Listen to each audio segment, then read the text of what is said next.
여러분 안녕하십니까? 우크라이나군 반격이 가시화되는 상황에서 5월 초 러시아의 잦은 미사일 포격전이 계속되고 있습니다.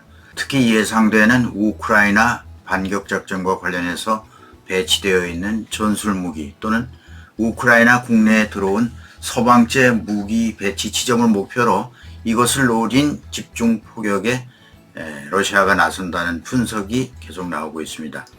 우크라이나 반격도 만만치 않습니다. 주고받기식 포격전이 계속되고 있으며 국경을 넘는 공격도 있습니다. 이 방송은 5월 초 포격전을 시간대별로 정리해 보았습니다. 4월 27일 밤에서 28일까지 러시아는 우크라이나 후방 지역에 대한 일련의 미사일 공격을 시작했습니다. 우크라이나군 소식통은 러시아군이 카스피해 상공에서 2+95 항공기를 통해서 23발의 KH-101, KH-55 장거리 순항 미사일을 발사하고 민간 기반 시설을 타격했다고 밝혔습니다. 이 미사일 사거리는 5,500km에 달하는데요. 핵 미사일용입니다. 이번에 일본은 핵탄두를 빼고 빈 미사일로 발사되었음이 드러났죠. 러시아가 전략 폭격기까지 띄워서 사거리 수천 킬로미터의 순항 미사일 수십 개로 민간 기반 시설을 파괴하는 이러한 공격 정말 어떻게 봐야 할지 상당히 난감합니다. 그런데 타격 목표가 또 다른 데 있다는 점에 있습니다. 피해 지역은 체르카시주 우만인데요.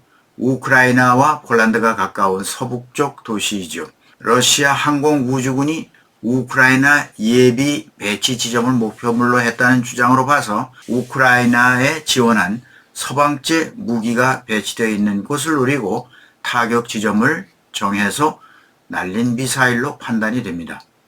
우크라이나 공군은 21개를 격추했다고 보고했습니다. 2개의 미사일이 우만의 아파트 건물에 떨어져서 어린이를 포함한 21명의 민간인이 사망하는 피해를 입었습니다.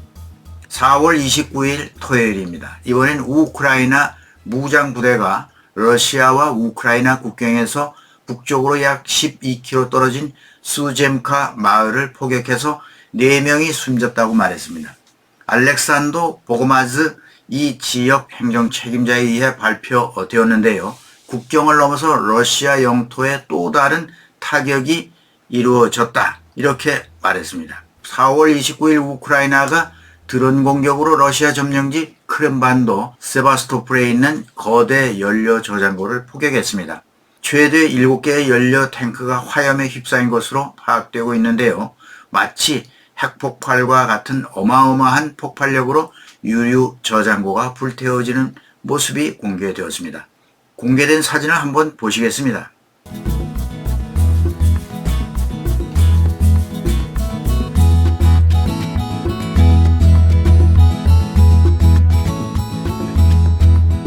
이번 공격은 러시아 흑해 함대 화력 기지에 대한 공격이었습니다.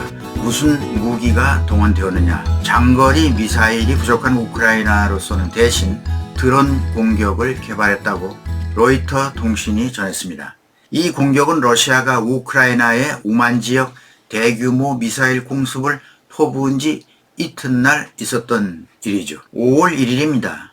러시아 북서부 이 지역 주지사 알렉산드로 드로즈덴코에 따르면 월요일 아침 러시아 북서부 상트페테르부르크 지역에서 폭발 장치로 의심되는 전력선이 파괴되었다고 밝혔습니다. 친우크라이나 사보타주로 보고 있는 것이죠. 이번에는 러시아 공격입니다. 5월 1일 월요일 새벽입니다. 동부 드니프르 페트로우스크주 파울로흐라드에 러시아 미사일이 대량으로 날아와서 어린이 5명을 포함해서 34명이 다쳤다고 주 최고 책임자가 말했습니다. 7대의 미사일이 도시에 날아와서 몇 개는 중간에 격추되었으나 여러 개가 산업지대를 때려서 화재를 일으켰으며 거주 지역에서도 19개의 아파트, 25개의 단독 가옥 및 학교 등이 부서졌습니다. 파브로 흐다르는 우크라이나 중심지의 도시입니다.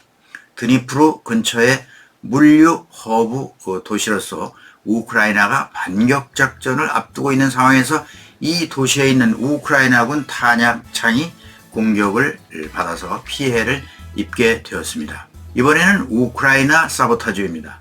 러시아 열차 폭발 사고입니다. 5월 1일 오전 10시 17분 러시아 국경지역 브리안스크에서 화물 열차가 탈선하는 사고가 일어났다고 러시아 당국이 밝혔습니다. 지역 주지사 알렉산드라 보고마즈에 따르면 폭발 장치가 우크라이나에서 60km 떨어진 브리안스크와 우네차 지역에 이르는 라인을 따라서 폭발했다고 말했습니다. 열차 7량이 전복돼서 폭파되었습니다. 또 그는 남부 러시아와 벨라루스 전역에서 활동하는 친우크라이나 빨치산 소행이라고 밝혔습니다. 이 엄청난 폭발 사고도 한번 보시겠습니다.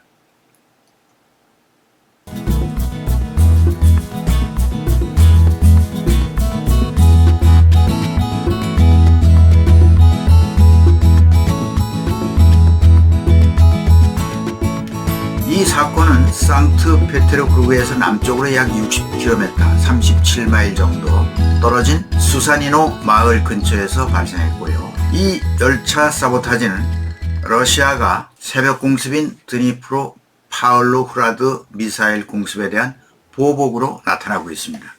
같은 날 5월 1일 오후 2시 30분경 자포리자주 러시아가 점령한 토크마크에서 큰 폭발이 일어났다고 보고했습니다.